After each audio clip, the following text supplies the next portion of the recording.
Hello everyone, this is Andrew, and as you can see, my long-awaited Boesemani Rainbowfish are finally swimming around happily in my 125-gallon tank. And yes, I said Boesemani. Now, you may have heard the name of this species of fish pronounced a couple of different ways. The species was first discovered by a Dutch scientist named Mr. Boeseman, so the standard scientific pronunciation would be Boesemani, as in Mr. Boeseman had a good eye for finding new species of fish. Boesemani. Anyway, that's how people like Gary Lang say it. But I think most English-speaking people who see the name in print tend to pronounce it as Boesemani. Actually, I think most Italian-speaking people probably would also say Boesemani. Now, if you don't like those two options, you can always just call them Boesemans, as in Boeseman's Rainbowfish. That's actually what I tend to call them. Of course, since I only have one type of rainbowfish in this tank, I usually just call them my rainbows. So as some of you know, when I first changed my saltwater aquarium over to freshwater 11 years ago, I was at first unsure what type of fish to get. I considered getting rainbows, but since there's always a risk they might jump out of tanks that don't have a lid, I ended up going with goldfish. Now that I'm maintaining 6 aquariums, I finally have the option to keep and breed both goldfish and rainbows. As you can see, I used a big variety of different plants in this tank. Basically, every kind of plant I had wanted to get before, but couldn't because my goldfish would eventually pull them up. Goldfish love plants, but plants don't exactly love goldfish. So after having this planted tank up and running for 5 weeks, and already stocked with Amano shrimp and Ramshorn snails, I put my order into Aquatic Arts here in Indianapolis for 9 Boesemani Rainbowfish. I did a 45-minute or so acclimation before releasing them into the tank. I kept a lid over the container during this process, just in case someone decided to take a leap into the unknown. They all immediately went about exploring the tank and interacting with each other. They didn't seem to be stressed at all in their new home, and seemed to be actively foraging for food right from the start.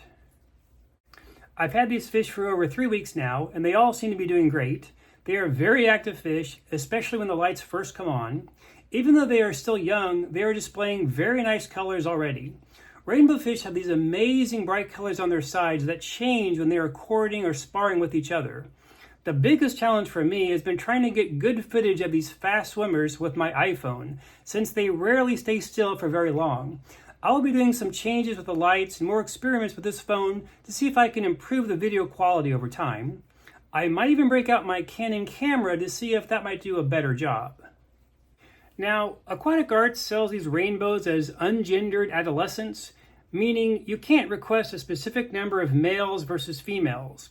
As some of you may have noticed by now, yes, it looks like I have 8 male Boesemans and 1 very obviously green female. I was at first going to call the female Easy Green after Aquarium Co-op's plant fertilizer, but my wife didn't like the idea of calling 1 female living with 8 males Easy Green, so she now goes by the much better name, Lady Green. I want to try and breed these rainbow fish once they're larger, so having an 8-to-1 gender ratio is, well, not exactly ideal. So I've been debating trying to get a couple of females from my local fish store, since I figure there is still room for a few more fish in this tank. That would of course require me putting them into quarantine for a few weeks. Now, Aquatic Arts says that the Boesemans they sell originally came from Lake Ayamaru in Papua New Guinea. So I like to get the other females from the same place, or at least make sure I only use Lady Green in the first round of breeding. Lady Green gets a lot of attention when the lights first come on, but so far it doesn't look like it's stressing her out that much. After watching how fast and quick these fish can swim, I'm wondering how hard it's going to be to try to catch a specific fish if I need to move one to another tank. Lucas from LRB Aquatics recommends trying to net them late at night when they're sleeping. That's probably a good idea. I've been feeding the rainbows a varied diet. Since I'm hatching baby brine shrimp for the blue-eyed rainbow fish, I've been putting some in once or twice a week. They go pretty crazy swimming around hunting down what would seem to be a small meal for them. Every other day I've been giving them frozen adult brine shrimp or some frozen mysis shrimps. They seem to like the frozen brine shrimp much more than the mysis shrimp, so that will probably be their long-term standard food. I also give them some decapsulated brine shrimp, some API tropical mini pellets, and Tetra flake food. This tank is getting a lot of pond snails, so every day or so I'll squish a bunch of them in the water, and the rainbows will eat the bits as they float down.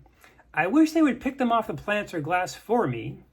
Now, you can technically keep goldfish and rainbows together, so I could potentially put one of my smaller goldfish in there short term to do some snail cleanup for me. We'll see. I've noticed my rainbows will actively feed from the bottom of the tank if the food has just landed there. So between that and my Amano shrimp and Ramshorn snails, I'm pretty sure I won't have to worry about any food going uneaten in this tank.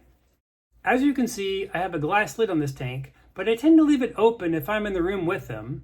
They do dart around the tank very quickly, but it doesn't seem like they would jump out of the tank right now. But just to be safe, I keep the lid on if I'm going to leave the room for any length of time. One thing I recall from reading through some forums about keeping rainbow fish is that everyone seemed to have a story about losing a fish that jumped out.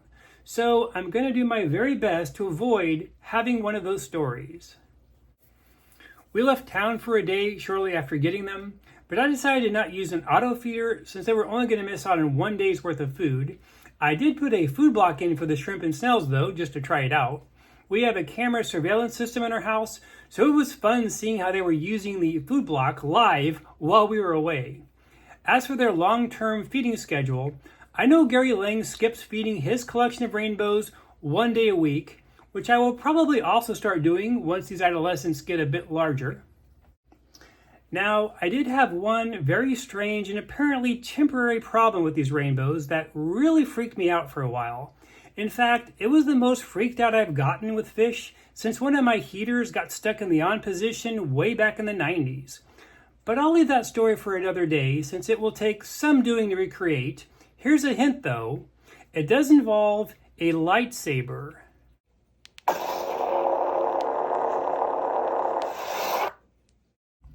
So that's the story of finally getting some absolutely beautiful Boesemani Rainbowfish.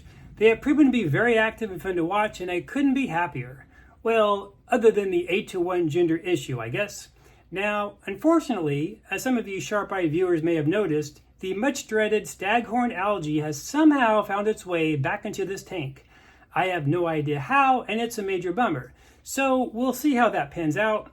I suspect there will be a War on Algae video in my future. Anyway, I am Andrew, thanks for watching, and as always, happy fish keeping.